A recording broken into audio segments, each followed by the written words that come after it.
बिस्मिल्लाहिर्रहमानिर्रहीम। अस्सलाम वालेकुम। एक्सप्रेस स्पोर्ट्स पेज में मिर्ज़ा इकबाल बेग एक्सप्रेस न्यूज़ के नाजरीन को खुश आमदीद कहता है। अब तो क्रिकेट ही क्रिकेट आ रही है। पाकिस्तानी क्रिकेट टीम आयरलैंड के खिलाफ और फिर इंग्लैंड के खिलाफ T20 सीरीज़ खेलने के बाद अमरीका रवाना हो जाएगी, जहां 6 जून को पाकिस्तान अमरीका के मद्दे मुकाबिल होगा डैलस में, और फिर 9 जून जिसका सब बड़ी शिद्दत और बेचैनी से इंतज़ार कर रहे हैं, सबसे बड़ा टाकरा पाकिस्तान वर्सेस इंडिया, और ये मैच होगा न्यूयॉर्क में। तो अब क्रिकेट ही क्रिकेट है और पाकिस्तानी क्रिकेट टीम का एक मुख्तसर सा तरबियती कैंप गद्दाफी स्टेडियम लाहौर में लगाया गया। 18 खिलाड़ी जिनके नामों का ऐलान किया गया, और अब ये खिलाड़ी मंगल के दिन आयरलैंड रवाना होंगे, जहां सीरीज का पहला T20 इंटरनेशनल मैच 12 तारीख को खेला जाएगा, 12 मई को। और पाकिस्तान की जो 2 मैचेज हैं आयरलैंड के खिलाफ, 3 मैचेज हैं 12, 14 और 16 मई को, और उसके बाद पाकिस्तानी क्रिकेट टीम इंग्लैंड चली जाएगी, जहां इंग्लैंड के खिलाफ 4 T20 खेलेगी। 22 मई से उस सीरीज़ का आगाज़ होगा, और पाकिस्तान क्रिकेट बोर्ड का कहना है कि उस सीरीज़ के आगाज़ से कबल पाकिस्तान की हतमी 15 रुकनी टीम का वर्ल्ड कप के लिए ऐलान किया जाएगा। इस हवाले से हम बात करेंगे, क्योंकि टीम का जो सिलेक्शन हुआ है और दुनिया की दीगर टीमों के सिलेक्शन के हवाले से, और दुनिया की दीगर टीमों ने अपने अपने स्क्वाड में स्पिनर्स पे ज़्यादा तवज्जो दी, इन तमाम चीज़ों पर बात करेंगे। और गुफ्तगू के लिए हमारे साथ स्टूडियोज़ में मौजूद हैं पाकिस्तान के साबिक चीफ सेलेक्टर, साबिक टेस्ट क्रिकेटर इकबाल कासिम, जो लेफ्ट आर्म स्पिनर रहे अपने ज़माने के, और इकबाल कासिम ने 1976 से लेकर 1988 तक इंटरनेशनल क्रिकेट में पाकिस्तान की नुमाइंदगी की। 50 टेस्ट मैचेस खेले, 171 विकेटें थी, कुछ वनडे मैचेस भी खेले, T20 तो उस वक्त आई नहीं थी, और फिर उसके बाद जो इन्होंने फर्स्ट क्लास क्रिकेट खेली, 999 विकेटें थी इनकी फर्स्ट क्लास क्रिकेट की। अब तो हमारे खिलाड़ी फर्स्ट क्लास क्रिकेट खेले बगैर ही PSL खेलकर पाकिस्तानी टीम का हिस्सा बन जाते हैं। इनसे आज इकबाल कासिम हमारे मेहमान हैं, इनसे बहुत सारी बातें करेंगे सिलेक्शन के हवाले से। लेकिन इससे पहले कि हम इकबाल कासिम से गुफ्तगू के सिलसिले का आगाज़ करें, क्रिकेट के हवाले से किया, और अब गुफ्तगू के सिलसिले का आगाज़ करते हैं इकबाल कासिम से। इकबाल कासिम साहब, आप सबसे पहले तो ये बताइए कि पाकिस्तान ऐसा मुल्क है, अब तक बेशतर ममालिक ने अपने अपने 15 रुकनी स्क्वाड का ऐलान कर दिया वर्ल्ड कप के लिए। हम अभी तक कन्फ्यूजन का शिकार हैं। हमने सिर्फ आयरलैंड और इंग्लैंड के खिलाफ सीरीज़ के लिए अपने स्क्वाड का ऐलान किया है, और फिर जब इंग्लैंड की सीरीज़ से पहले 3 खिलाड़ियों को वतन वापस भेज दिया जाएगा। आप क्या समझते हैं, इसकी बुनियादी वजह क्या है? खिलाड़ियों की फिटनेस का प्रॉब्लम है, या फिर सिलेक्शन कमेटी खुद गैर यकीनी सूरत हाल का शिकार है? मेरे ख्याल इंटायर बोर्ड को हम कह सकते हैं कि वो यकीनी कैफियत में शिकार है। देखिए, ऊपर तले चेयरमैन का तब्दील होना, फिर जो फॉरेन स्टाफ था उसका जाना, फिर नए कोचेस अपॉइंट करना, तो ये जो क्योस था, कैप्टन चेंज हो गया, फिर कैप्टन को वापस, तो तवज्जो इस बात पे थी ही नहीं कि वर्ल्ड कप के लिए कोई तैयारी करनी है या हमको स्क्वाड बनाना है, क्योंकि हर आदमी जो नया आ रहा है उसको इतना थोड़ा मौका तो मिलना चाहिए ना। अब अजहर महमूद है, उनको थोड़ा मौका मिलना चाहिए था। वो सिलेक्शन कमेटी के लिए जो वहाब रियाज है, उनकी पूरी टीम है, उसको पूरा देखने का मौका मिलना चाहिए था, वो तो इतना मौका मिला नहीं। वहाब रियाज तो पहले भी चीफ सेलेक्टर रहे, चलो, लेकिन वो भी एक, लेकिन उन्होंने जिन लड़कों को सेलेक्ट किया जी, यानी उन्होंने वसीम जूनियर को न्यूजीलैंड के लिए किया और आमिर जमाल को गया, दोनों 18 रुकनी टीम में शामिल नहीं। या तो वो फैसला गलत था या ये फैसला गलत। वो नहीं था फॉर्म में, क्योंकि आजमाइश करके ही देखा जाएगा ना। आप उसको किसी को खिलाएंगे तब पता चलेगा कि यार वो अच्छा है बुरा है। तो मुमकिन है उनकी नज़र में वो ट्रायल लेना चाहते थे, उन्होंने खिलाया।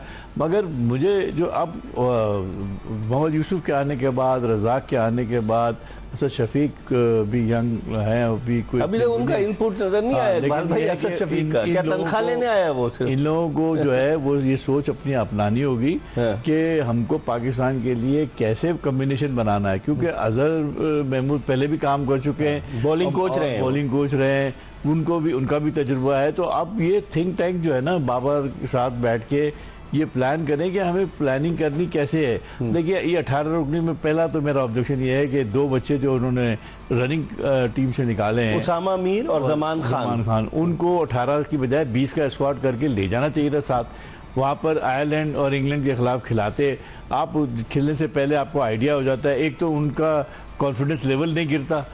आपने उसामा जो कि हाईएस्ट विकेट टेकर था PSL का, इवन आखिरी T20 में उसने बड़ी अच्छी बॉलिंग की है। और दूसरी बात ये कि ये जो कंपेयर करते हैं ना स्ट्राइक रेट और ये वो, ये कहीं पर भी शो नहीं करता है कि यार ये प्लेयर अच्छा था या बुरा था। ये तो हर मैच में चेंज होता है ना, कभी स्ट्राइक रेट बढ़ जाएगा, कभी कम हो जाएगा, कभी बढ़ जाएगा, कभी कम। आप तो ऑन फील्ड देखें कि भाई प्लेयर की क्या यूटिलिटी है और वो कैसे वक्त में किस कहाँ काम आ सकता है, चाहे वो बैट्समैन हो, चाहे वो बॉलर हो, चाहे कुछ भी हो।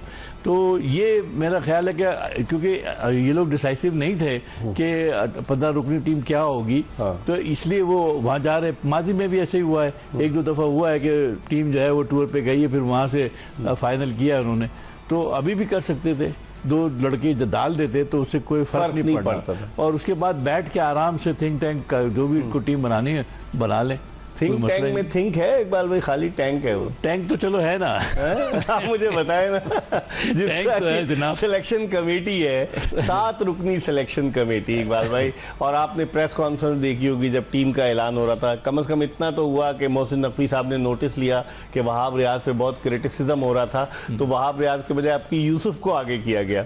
मोहम्मद यूसुफ 90 टेस्ट मैचेस खेल चुके हैं, उनका रोल बड़ा होना चाहिए, वो बहुत एक्सपीरियंस आदमी है ना, जब से वो इतने अरसे तक खेला, डोमेस्टिक भी खेला। फिर इन्होंने अब्दुल रज़ाक को भी रखा है, वो बिलाल अफजल जो वो ऐसा लगता है ना सुनते हैं, ना खाते हैं, ना पीते हैं, ना बोलते हैं, वो खामोशी से बैठे रहे हो।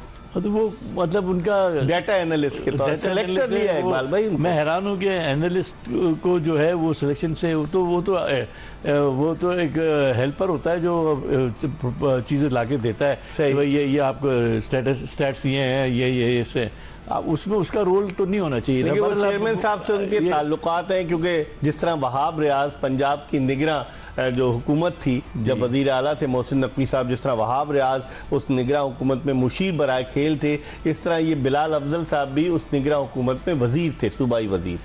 चलिए अच्छी बात है, वो सूबाई वजीर थे तो वो वहाँ काम अच्छा किया होगा, तो उसी फील्ड में जाना चाहिए था।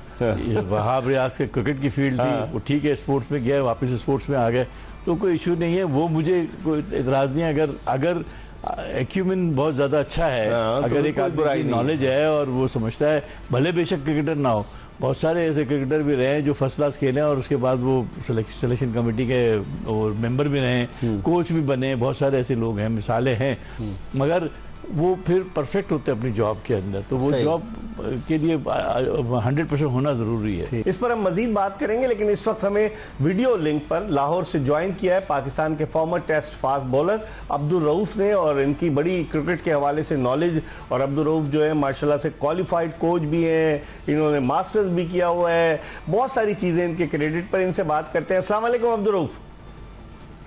जी वालेकुम सलाम इकबाल भाई। इकबाल कासिम भी मेरे साथ मौजूद है। इकबाल भाई को भी मेरा सलाम दीजिए। बहुत शुक्रिया। वालेकुम सलाम अब्दुल रऊफ। अच्छा अब्दुल रऊफ, ये बताएं कि अभी मैं टीम पे बात कर रहा था, आप अपने तजुर्बे की रोशनी में क्या कहते हैं? देखिए सबने तो 15-15 रुकनी स्क्वाड का ऐलान कर दिया, हमने 18 रुकनी स्क्वाड का ऐलान किया और वर्ल्ड कप के लिए नहीं किया। अब हम आयरलैंड जाएंगे, किसको ट्राई करेंगे, किसको नहीं करेंगे? आप भी फास्ट बॉलर रहे, हसन अली की जो आमद है इसको आप कैसे देखते हैं? हसन अली 9 सितंबर 2022 को आखिरी T20 पाकिस्तान से खेले थे दुबई में श्रीलंका के खिलाफ, और अचानक इनकी आमद हो गई है। जमान खान कहां चले गए? वसीम जूनियर को साथ लेके कैरी कर रहे थे। मोहम्मद अली जिसने अच्छी बॉलिंग की थी PSL में, वो कहां चला गया? क्या कहेंगे आप? इकबाल भाई सारी चीजें तो आपने मेरा ख्याल है कि मेंशन कर दी है, तो ये हम भी ढूंढ रहे कि जो अच्छे प्लेयर थे जिन पे पिछले 5-4 साल से पाकिस्तान क्रिकेट बोर्ड इन्वेस्ट कर रहा था, और मेरा ख्याल है कि बड़ी हैवी इन्वेस्टमेंट किया, उसके बाद 2-2 3-3 उनको वर्ल्ड कप खिलाए हैं, उनके फ्यूचर प्लान का हिस्सा थे, आगे वर्ल्ड कप प्लान का हिस्सा थे, और at the nick of the time उनको बिल्कुल गायब कर दिया गया।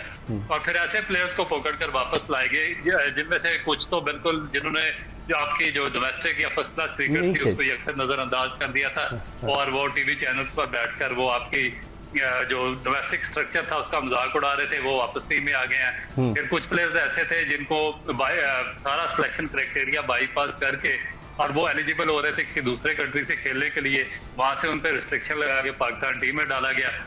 फिर कुछ प्लेयर्स ऐसे थे कि जो लास्ट आपका वर्ल्ड कप हुआ इंडिया में और एशिया कप हुआ, उसमें उन्होंने बड़ा बुरी तरह स्ट्रगल किया था, इवन कि उनके अपना जो कोटा था ओवर का वो भी इंडिया की स्पिन जो फ्रेंडली ट्रैक पिचेस थी उन पर भी वो मुकम्मल नहीं कर सके, और फास्ट बॉलर भी कुछ ऐसे थे कि जो वहां पर अनफिट थे और अच्छी बॉलिंग नहीं कर सके, वो भी पिछले 2 साल से आपके प्लान का हिस्सा नहीं थे, और वो भी फ्रॉम नोवेयर आकर पाकिस्तान टीम का हिस्सा बन गए। तो इसमें मेरा ख्याल है कि क्वेश्चन बड़ा सीरियस है। एक तो जो आपने बात की है जो सिलेक्शन कमेटी की, वो बिल्कुल नॉन सीरियस लोगों पर मुश्तमिल है। इस तरह आप लोग कभी भी सिलेक्शन कमेटी इस तरह पकड़ दकड़ कर आप सिलेक्शन कमेटी में लोगों को नहीं डालते। सिलेक्शन में डालने के लिए आप अगर क्रिकेट बोर्ड की मैनेजमेंट चलानी होती है, क्योंकि प्लेयर्स नहीं चलानी होती है, तो आपको विजनरी लोग चाहिए होते हैं, आपको एजुकेटेड लोग चाहिए होते हैं, आपको ऐसे लोग चाहिए होते हैं जिन्होंने एक लंबा अरसा नीचे डोमेस्टिक किया, जो आपका सारा इंफ्रास्ट्रक्चर है उस पर वर्कआउट किया हो, जिस पर उनकी ग्रिप बहुत ज्यादा मजबूत हो, उनको बात करने का तरीका आता हो, उनको एक मुदल्लल गुफ्तगू करने का तरीका आता हो, उनको जवाब देने आते हैं, उनको पता हो कि किस प्लेयर को किस वजह से ड्रॉप किया है, किसको किस वजह से टीम में रखा है। नहीं, वो तो कहीं टीवी की वजह से तो नहीं बैठ गए कि हम टेलीविजन पर आ रहे हैं, हमारी पब्लिसिटी हो रही है, पाकिस्तान की ग्रीन शर्ट पहनी हुई है, वो एनालिस्ट जो है बिलाल अफजल उन्होंने भी ग्रीन शर्ट पहनी है। वजह क्या है? या तो आप तैयारी के साथ आए कि आप फेस करें सवालात के बाउंसर्स को, या अगर आपको नहीं कोई तैयारी तो आप आए ना। देखिए इकबाल भाई, तैयारी बेसिकली तो ये जो बाकी हमारे क्रिकेटर हैं उनकी तो इतनी क्वालिफिकेशन ही नहीं है कि वो उस लेवल पर पहुंचे। वो तो एक स्पार्शी कल्चर है कि उससे ज्यादा मैचेस खेलने, उससे कम मैचेस खेलने, उसको पकड़ ले, वो चेयरमैन का क्लोज है उसको रख ले, उसकी और हायर अथॉरिटी के साथ उसका सेटअप अच्छा है तो उसको आप सिलेक्शन कमेटी में डालें, तो ये बदकिस्मती है हमारे पाकिस्तान की। और इसी वजह से जो हमारे सारे इदारे हैं वो बर्बाद हो रहे हैं। और जो जहां तक आपने एनालिस्ट की बात की है वो भी ठीक ठाक पैसे कमा रहा है, क्योंकि आईसीसी आपको बड़ी फंडिंग दे रही है और आप आगे बंदर बांट लगाई हुई है, आपने इस तरह के लोग पकड़ के रखे हुए हैं। अब एनालिस्ट से मैं पूछता हूँ कि किस बेस पर ये टीम क्या ये जो उस्मान खान की सिलेक्शन हुई है वो डाटा एनालिस्ट पे अभी इस पे मैं तफसीली अभी आपसे बात करूंगा, क्योंकि इकबाल कासिम भी मौजूद है। हम एक ब्रेक की तरफ बढ़े, अब्दुल रऊफ भी हमारे साथ वीडियो लिंक पर मौजूद हैं और उस्मान खान के हवाले से उन्होंने सवाल उठाया कि डोमेस्टिक क्रिकेट में वो तकरीबन 7 साल पहले खेले 2 फर्स्ट क्लास मैच, और फिर उसके बाद वो PSL के एडिशंस खेले और पाकिस्तान टीम में सिलेक्ट हो गए, अपनी कश्तियां जला दी हैं। मुझे तो लग रहा है, मैं इकबाल कासिम से जब ब्रेक के बाद वापस आऊँगा तो पूछूंगा, मुझे तो लग रहा है जो 3 गायब होंगे उनमें कहीं उस्मान खान ना हो। इस पर हम बात करेंगे एक छोटे से ब्रेक के बाद। Stay tune to Express news.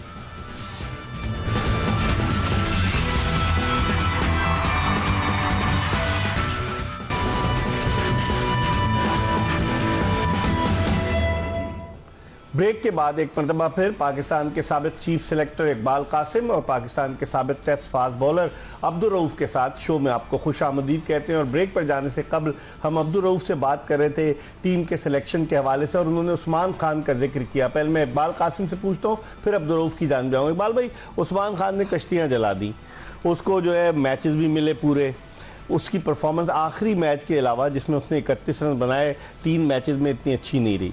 बाद लोग कहते हैं उसके नंबर का मसला है। आपने 5 ओपनर सेलेक्ट किए हुए हैं, फ़खर जमान भी ओपनर है, बाबर आजम भी इनिंग्स ओपन करते हैं, साइम अयूब भी है, मोहम्मद रिजवान भी है। आप समझते हैं एडजस्ट हो पाएगा उस्मान वर्ल्ड कप के स्क्वाड के लिए? भाई ऐसे ही रहेगा, रोलिंग स्टोन, कभी ऊपर तो कभी नीचे। हाँ। मेरा नहीं ख्याल है, पहली बात तो है कि उसको उसकी सिलेक्शन किस बुनियाद पे हुई। ये PSL में उसने बड़ा अच्छा परफॉर्म किया, एक सेंचुरी की बुनियाद पर, 2 सेंचुरी की बुनियाद पर, या PSL के अंदर आप एक प्लेयर को जो पाकिस्तान छोड़ के चला गया है, 7 साल से खेला नहीं है, आप अपनी डोमेस्टिक का मजाक उड़ा रहे हैं और दूसरों को वहां से बुला के खिला रहे हैं। या तो वो आके खेलता, हमारे डोमेस्टिक सेटअप में खेलता है, ये अच्छी तरीके से जांच पड़ताल होती है उसकी। पाकिस्तान का कैप देना ये आज तो ऐसा लगता है जैसे कि कोई रेवड़ियाँ बांट रहा हो ना, जैसे इस तरह से। लेकिन ये कहते हैं उसको सिला दिया है कि उसने जो है वो UAE की वो छोड़ दी, उसका वो बात भी जब हमने उसको इंटाइज किया, उसको लालच दी कि पाकिस्तान से खेलना है और हम तुम्हें परमानेंट, कोई गारंटी दी है इकबाल भाई? डेफिनेटली दी होगी, ऐसे कौन छोड़ के आता है भाई? हाँ, सही कह रहे हैं आप, ऐसे तो कोई छोड़ के नहीं आता, अपना कैरियर क्यों छोड़ के आए? दांव पे लगा दिया। तो या तो जो जिस आदमी ने भी ये काम किया है उसको ये समझ नहीं थी कि यार मेरी ये जिम्मेदारी नहीं है, मुझे ये काम नहीं करना चाहिए, मुझे रिकमेंड करना है, तो मैं कोई गहरी सोबत तो नहीं था जो बाहर से हम लेके आते हैं।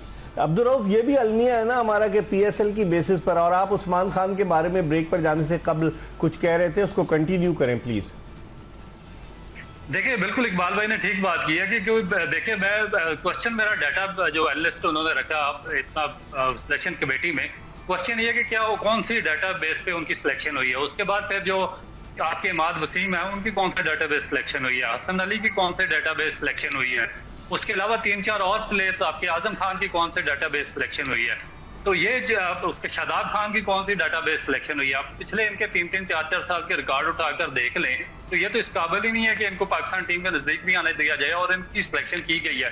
तो फिर डाटा एनालिस्ट रखने की क्या जरूरत है? जब आपने अपनी मनमानी करनी है, आपने खुद सिलेक्शन करनी है, जरा सारा जो सिलेक्शन क्राइटेरिया उसको बाईपास ओबलाइज भी तो करना है ना, किसी को ओबलाइज भी तो करना है। अब बिल्कुल, जो आगे सिफारिश आती है ओबलाइज करना होता है। कोई कैप्टन, किसी कोई कैप्टन का फेवरेट है, कोई चीफ सिलेक्टर का फेवरेट है, कोई सिलेक्शन कमेटी का फेवरेट है, किसी की किसी और जगह से सिफारिश आ जाती है तो वो पाकिस्तान टीम में चला जाता है। तो ये मेरा ख्याल है कि एक लंबा फिक्रिया पाकिस्तान की स्पोर्ट्स और क्रिकेट के लिए। आपसे से पहले हॉकी और स्क्वाश इसीलिए बर्बाद हुई है कि हमने उनका वो भी इसी तरह रोलिंग स्टोन बना दिया था। तो अब हम ये जो क्रिकेट है, एक तो हमारे पास वाहिद गेम बची है, हम उसको भी इसी तरफ लेकर जा रहे हैं। नहीं, एक और चीज अब्दुल रऊफ के हमने आमिर को वापस लिया, इमाद वसीम को लिया, इसका मतलब है हमारे पास कोई नया टैलेंट नहीं है, हमें पीछे की तरफ मुड़ के देखना पड़ रहा है। क्या समझते हैं आपके? फिर डोमेस्टिक आप बंद कर दें, डोमेस्टिक ना कराएं, फिर जो भी अच्छी, जो आपको लगता है कि तजुर्बाकार है, खेल सकता है, उसको सेलेक्ट कर लें। बिल्कुल, और मेरा ख्याल है कि इकबाल भाई आपको भी याद होगा और इकबाल भाई को भी याद होगा कि 99 का वर्ल्ड कप जिस तरह स्टीव वाल ने जितवाया था ऑस्ट्रेलिया को, और एक ऑस्ट्रेलिया के बहुत ही प्रीमियर और सुपर कैप्टन थे। आपको याद होगा कि 99 के बाद 2002 में एक वीबी सीरीज हुई थी जो स्टीव हार गए थे और उसके बाद उनको सैक कर दिया गया था कैप्टनसी से। वो वापस अपनी शील्ड क्रिकेट में वापस गए और उन्होंने वापस ना सिर्फ जो उनका न्यू साउथ वेल्स था उसको उन्होंने चैंपियनशिप जितवाई, बल्कि उन्होंने कोई 60 की एवरेज से कोई 550 रन किया। मगर उसके बावजूद क्योंकि उनका एक प्लान था सिलेक्शन कमेटी का, उन्होंने उनको नहीं रखा और उन्होंने रिटेन किया उसको, रिकी पॉन्टिंग को, और फिर रिकी पॉन्टिंग ने 2003 का वर्ल्ड कप भी जितवाया, 2007 का भी जितवाया। अभी करंट एग्जांपल आपके सामने इंग्लैंड की, दुनिया के नंबर 1 ऑलराउंडर है बेन स्टोक्स। अगर वो वर्ल्ड कप में इंग्लैंड का हिस्सा नहीं है तो कौन सी क़यामत आ गई? क्या इंग्लैंड को पार्टिसिपेट नहीं करना चाहिए वर्ल्ड कप में? इसी तरह जो आपके ये जो पैट कमिंस ऑस्ट्रेलिया के कैप्टन, वो उन्होंने आपको टेस्ट चैंपियनशिप का फाइनल जितवाया, वर्ल्ड कप जितवाया, वो उन्होंने उनको कैप्टन नहीं बनाया, उन्होंने मार्च को कैप्टन बना दिया और स्टीव स्मिथ को ड्रॉप कर दिया। तो दुनिया इस तरह आगे बढ़ रही है, हम पीछे को जा रहे हैं, हम रिटायर्ड प्लेयर को वापस ला रहे हैं, क्योंकि ओवरसीज बाहर दूसरी टीम में सिलेक्ट होने जा रहा है, वहां से उसको छुड़वाकर वापस ला रहे हैं। कोई प्लेयर जाकर पाकिस्तान का सारा डोमेस्टिक क्राइटेरिया स्ट्रक्चर बाईपास करके टीवी पे बैठा हुआ है, वो आपकी फर्स्ट क्लास को इंपॉर्टेंस देने को तैयार नहीं है, आप उनको वापस ला रहे हैं। कोई प्लेयर अनफिट है, आपके काकूल जो अकेडमी जो कैंप लगा उसमें आपके 2 प्लेयर अनफिट थे, उस काबिल नहीं थे, वो आप दोनों टीम के अंदर है। तो इस तरह तो दुनिया भर में कई सिस्टम नहीं चलता जिस तरह ये पाकिस्तान क्रिकेट को चलाना चाह रहे हैं। इकबाल कासिम साहब, आप क्या समझते हैं? जैसा 100% मुत्तफिक कि पीछे की तरफ मुड़ के देख रहे हैं हम अपना अजीब, उसने अच्छी एग्जांपल दी। उसूल तो यही होना चाहिए कि आप आगे लुक फॉरवर्ड करें। आपने यही कह के नई सिलेक्शन कमेटी और नए मॉडर्न गेम का स्टाइल और ये और वो और नए बच्चों को लाना था, चेंजेस करनी थी और लेके आए। शुरू में काफ़ी चेंजेस आई, मूसा आया एक फास्ट बॉलर, कहाँ चला गया। तो चलो भाई, हसनैन भी बाहर है, हसनैन भी बाहर है, शाहनवाज दहानी कहाँ चला गया। तो वो मतलब है कि हम एक जाहिद महमूद आया, लेग स्पिनर कहाँ चला गया, खत्म। उसामा मीर और शादाब खान का मुकाबला, उसामा मीर कहाँ चला गया। कभी उसामा मीर को बिल्कुल ही जब नहीं उठा कुछ तो लेके आते हैं, तो जब वो बन गया तो आप उसको बाहर कर दिया, उसको ये समझ नहीं आती। ठीक है, इस पर हम मजीद बात करेंगे। हम प्रोग्राम में एक ब्रेक ले रहे हैं। इकबाल कासिम और अब्दुल रऊफ हमारे साथ मौजूद है। ब्रेक के बाद दोबारा आपको ज्वाइन करेंगे। Stay tune to Express news.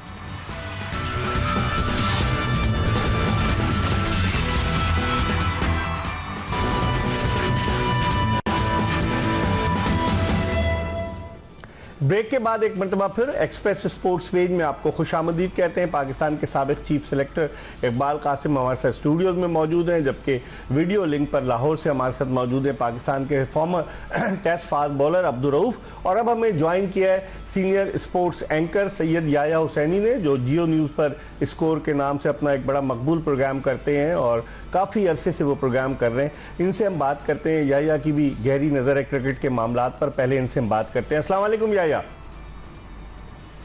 Ji Iqbal bag साहब, वालेकुम अस्सलाम। इकबाल कासिम साहब को अस्सलाम वालेकुम, अब्दुल रऊफ साहब को अस्सलाम।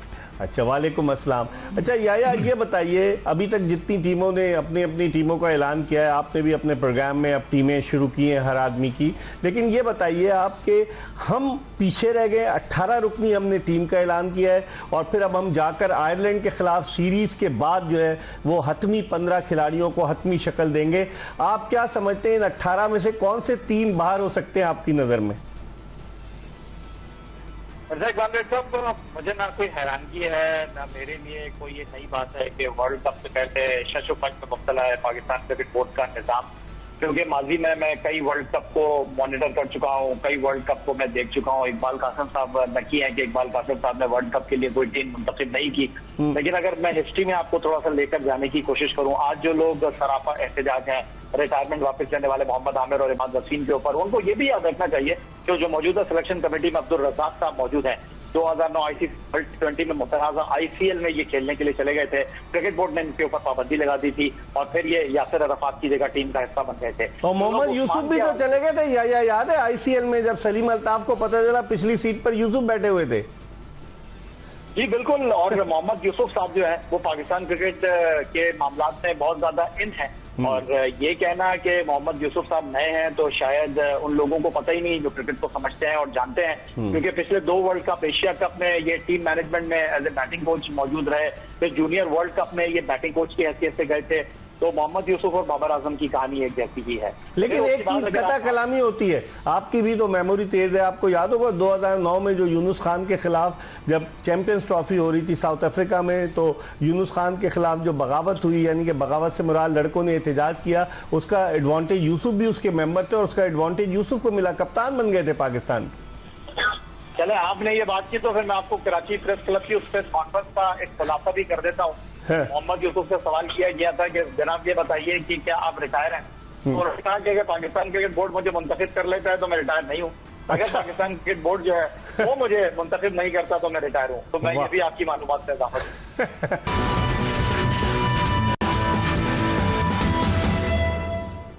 ब्रेक के बाद एक मरतबा फिर एक्सप्रेस स्पोर्ट्स पेज में आपको खुशामदीद कहते हैं। पाकिस्तान के साबिक चीफ सेलेक्टर इकबाल कासिम हमारे साथ स्टूडियोज में मौजूद हैं, जबकि वीडियो लिंक पर लाहौर से हमारे साथ मौजूद है पाकिस्तान के former test fast bowler Abdul Rauf. और अब हमें ज्वाइन किया है senior sports anchor Syed Yahya Hussaini ने, जो जियो न्यूज़ पर स्कोर के नाम से अपना एक बड़ा मकबूल प्रोग्राम करते हैं और काफ़ी अरसे से वो प्रोग्राम कर रहे हैं। इनसे हम बात करते हैं, याया की भी गहरी नज़र है क्रिकेट के मामलात पर। पहले इनसे हम बात करते हैं। अस्सलाम वालेकुम याया। जी इकबाल बेग साहब वालेकुम अस्सलाम। इकबाल कासिम साहब को अस्सलाम वालेकुम, अब्दुल रऊफ साहब को अस्सलाम। अच्छा वालेकुम अस्सलाम। अच्छा याया ये बताइए, अभी तक जितनी टीमों ने अपनी अपनी टीमों का ऐलान किया है, आपने भी अपने प्रोग्राम में अब टीमें शुरू की हैं हर आदमी की, लेकिन ये बताइए आपके हम पीछे रह गए, 18 रुकनी हमने टीम का ऐलान किया है और फिर अब हम जाकर आयरलैंड के खिलाफ सीरीज के बाद जो है वो हतमी 15 खिलाड़ियों को हतमी शक्ल देंगे। आप क्या समझते हैं इन 18 में से कौन से 3 बाहर हो सकते हैं आपकी नज़र में? साहब मुझे ना कोई हैरानगी है ना मेरे लिए कोई ये नई बात है कि वर्ल्ड कप से पहले शशुफट में मुब्तला है पाकिस्तान क्रिकेट बोर्ड का निज़ाम, क्योंकि माजी में मैं कई वर्ल्ड कप को मॉनिटर कर चुका हूँ, कई वर्ल्ड कप को मैं देख चुका हूँ। इकबाल कासिम साहब लकी है कि इकबाल कासिम साहब ने वर्ल्ड कप के लिए कोई टीम मुंतखब नहीं की। लेकिन अगर मैं हिस्ट्री में आपको थोड़ा सा लेकर जाने की कोशिश करूँ, आज जो लोग सराफा एहतजाज हैं रिटायरमेंट वापस लेने वाले मोहम्मद आमिर और इमाद वसीम के ऊपर, उनको ये भी याद रखना चाहिए कि जो मौजूदा सिलेक्शन कमेटी में अब्दुल रज़ाक साहब मौजूद हैं, 2009 ICC वर्ल्ड T20 में मुतनाज़ा ICL में ये खेलने के लिए चले गए थे। क्रिकेट बोर्ड ने इनके ऊपर पाबंदी लगा दी थी और फिर ये यासिर अरफात की जगह टीम का हिस्सा बन गए थे। और मोहम्मद यूसुफ भी तो चले गए थे, या याद है ICL में जब सलीम अल्ताफ को पता चला पिछली सीट पर यूसुफ बैठे हुए थे? जी बिल्कुल। और मोहम्मद यूसुफ साहब जो है वो पाकिस्तान क्रिकेट के मामलात में बहुत ज्यादा इन है। और ये कहना कि मोहम्मद यूसुफ साहब नए हैं तो शायद उन लोगों को पता ही नहीं जो क्रिकेट को समझते हैं और जानते हैं, क्योंकि पिछले 2 वर्ल्ड कप एशिया कप में ये टीम मैनेजमेंट में एज ए बैटिंग कोच मौजूद रहे, फिर जूनियर वर्ल्ड कप में ये बैटिंग कोच की हैसियत से गए थे। तो मोहम्मद यूसुफ और बाबर आजम की कहानी एक जैसी ही है। लेकिन एक चीज कता कलामी होती है, आपकी भी तो मेमोरी तेज है, आपको याद होगा 2009 में जो यूनुस खान के खिलाफ जब चैंपियंस ट्रॉफी हो रही थी साउथ अफ्रीका में, तो यूनुस खान के खिलाफ जो बगावत हुई, यानी कि बगावत से मुराद लड़कों ने एहतजाज किया, उसका एडवांटेज यूसुफ भी उसके मेंबर थे और उसका एडवांटेज यूसुफ को मिला, कप्तान बन गए थे पाकिस्तान। चले आपने ये बात की तो फिर मैं आपको कराची प्रेस क्लब की उस प्रेस कॉन्फ्रेंस का एक खुलासा भी कर देता हूँ। मोहम्मद यूसुफ से सवाल किया गया था कि जनाब ये बताइए कि क्या आप रिटायर हैं, तो उन्होंने कहा कि अगर पाकिस्तान क्रिकेट बोर्ड मुझे मुंतखब कर लेता है तो मैं रिटायर नहीं हूँ, अगर पाकिस्तान क्रिकेट बोर्ड जो है वो मुझे मुंतखब नहीं करता तो मैं रिटायर हूँ। तो मैं ये भी आपकी मालूमात से इजाफा अच्छा अब आप बताइए 18 में से कौन? जी जी जी बोलिए। देखिए इकबाल भाई साहब, मैं बड़ा हैरान हूँ और बात दरअसल ये है कि अगर कोई ये बात कर रहा है कि जी सिलेक्शन में फिटनेस के मसाइल हैं, फॉर्म देखना है, तो मेरा ख्याल है कि आयरलैंड में बहुत कुछ तय हो जाएगा कि कौन जा रहा है और कौन नहीं जा रहा। जहां तक रही बात कौन होगा या कौन नहीं होगा, तो अभी मेरे लिए थोड़ा सा इसलिए कहना मुश्किल है कि माजी में 2 प्लेयरों के ऊपर मामला रहे हैं, लेकिन मुझे ऐसा लगता है कि ये पैनिक बटन इस बार 3 से 4 खिलाड़ियों तक भी बढ़ सकता है। और हो सकता है कि वो जो घर में बैठकर वर्ल्ड कप देखने का प्लान कर रहे हैं, कुछ लोगों ने टेलीविजन को साइन कर दिया है, शायद उनके नाम भी पूरा साल निकल सकता है। और you never know, everything is possible. तो हसन अली को देखते हैं आप 15 रुकनी स्क्वाड में। 2023 के 50 ओवर्स के वर्ल्ड कप में भी वो आ गए थे अचानक। देखिए, हसन अली के सिलेक्शन पर मुझे कोई एतराज नहीं, लेकिन हसन अली जिस तरह टीम में आए हैं, वो टीम में किसकी जगह आ रहे हैं, सबसे इंपॉर्टेंट ये होगा। आप की गाड़ी खराब हुई है और आप जो है वो मोटरसाइकिल को जो है वो मिस्त्री के पास भेज रहे हैं, तो फिर ये अजीब और गरीब सी बात है कि आपको एक फास्ट बॉलर की जरूरत है, लीथल किस्म के फास्ट बॉलर हारिस रऊफ की शक्ल में डेथ ओवर जो करते हैं। तो हारिस रऊफ की जगह अगर आप हसन अली को ला रहे हैं तो फिर आपको आमिर जमाल को लेकर आना चाहिए था। बैटिंग ऑर्डर अभी तक आपका तय नहीं है। उस्मान को सिर्फ और सिर्फ स्पेस इसलिए मिल रहा है कि ना आजम खान का पता है ना ही मोहम्मद रिजवान का पता है, लेकिन आप ये सोचिए कि वो दोनों भी फिट हो जाएं और उस्मान जो है वो आयरलैंड के खिलाफ रन कर दें, तो क्रिकेट बोर्ड जो है वो कितनी मुश्किल सूरत हाल का शिकार हो जाए। हाँ, तो 2 सेलेक्टर्स तो जा ही रहे हैं ना टीम के साथ। एक तो Wahab Riaz senior team manager हैं, मोहम्मद यूसुफ जो है वो टीम के बैटिंग कोच हैं, तो 2 और ज्वाइन कर लेंगे। वहां सुने बिलाल अफजल साहब भी जाएंगे। तो आप नहीं समझते वही सिलेक्शन कमेटी का इजलास होगा आयरलैंड या इंग्लैंड में? सर, अमेरिका कौन नहीं जाना चाहता? लोग तो अपना सब कुछ जमा पूंजी लगाकर अमेरिका जाने के चक्कर में, तो अगर क्रिकेट बोर्ड के तवज्जुह से चले जाएंगे तो क्या बुरी बात,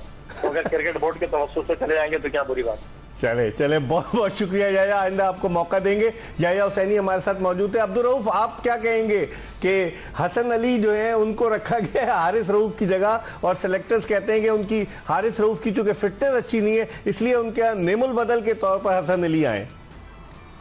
इकबाल भाई, मैं आपको एक ब्रेकिंग न्यूज देता हूं कि ये जो हारिस रऊफ है ये वर्ल्ड कप नहीं खेलेंगे। जो मेरा नॉलेज है, जो मैंने स्पोर्ट्स साइंसेज की एजुकेशन ली है, उसके मुताबिक अगर आपका शोल्डर डिसलोकेट हो जाए और वो भी फास्ट बॉलर का, तो उसको 3 महीने तो लगते हैं हील अप होने में। उसके बाद प्रॉब्लम ये आता है कि आप बॉलिंग करने के तो काबिल हो जाते हैं, मगर क्योंकि ये शॉर्ट फॉर्मेट है, T20 फॉर्मेट है, इसमें आपने थ्रो करना होता है डिफरेंट एंगल से, आपने जल्दी बॉल उठाकर वापस लेनी होती है। तो जब थ्रो करते हैं तो आपके जो डिफरेंट मसल्स होते हैं वो टीयर आउट हुए होते हैं डिसलोकेशन के दौरान, उन पर स्ट्रेस पड़ता है और फिर दोबारा आपको पेन शुरू हो जाती है। तो मेरा ख्याल है कि ये इनको अगर अल्लाह ताला ने थोड़ी सी सेंस दी थी और अगर ये चेयरमैन को बाईपास नहीं कर रहे हैं तो फिर इसको हारिस रऊफ को इस टूर में सिलेक्ट नहीं करना चाहिए था, जिस तरह इन्होंने प्री मैच्योर सिलेक्शन की थी शाहीन अफरीदी की और उसका बेड़ा गर्क किया। अब उसकी पेस कम से कम 10 किलोमीटर नीचे आ चुकी है। 145 पे वो जाता था, अब 135 पे जाते हुए भी वो स्ट्रगल करता है। इसी तरह नसीम शाह को ये लिंगर ऑन करते रहे और उसका टेटर कप इंजरी थी और वो बड़ा होकर 1 साल के लिए वो वर्ल्ड कप और एशिया कप दोनों से बाहर हो गया था। तो अगर अब इसमें भी जल्दी किया गया तो मेरा ख्याल है कि इनके कैरियर के लिए भी डैमेजिंग होगा। और अगर इनको पता, अगर इनके मेडिकल पैनल में थोड़ा सा नॉलेज है, अगर उन्होंने इनको बता दिया है तो उसके बाद फिर ये इसको जानबूझ के रख रहे हैं ताकि end of the nick of the time हमें उसको हारिस रऊफ को वापस भेजना पड़े और हसन अली किसी ना किसी तौर पर वर्ल्ड कप स्क्वाड का हिस्सा बन। वो जो कहते हैं ना कि दोस्ती ऐसा नाता जो सोने से भी महंगा, तो अब इस पे तो हम बात करेंगे। एक प्रोग्राम के आखिरी ब्रेक की तरफ बढ़े, इकबाल कासिम साहब की तरफ आएंगे ब्रेक के बाद, इनसे पूछेंगे कि ये क्या देखते हैं। एक ब्रेक के बाद दोबारा आपको ज्वाइन करेंगे।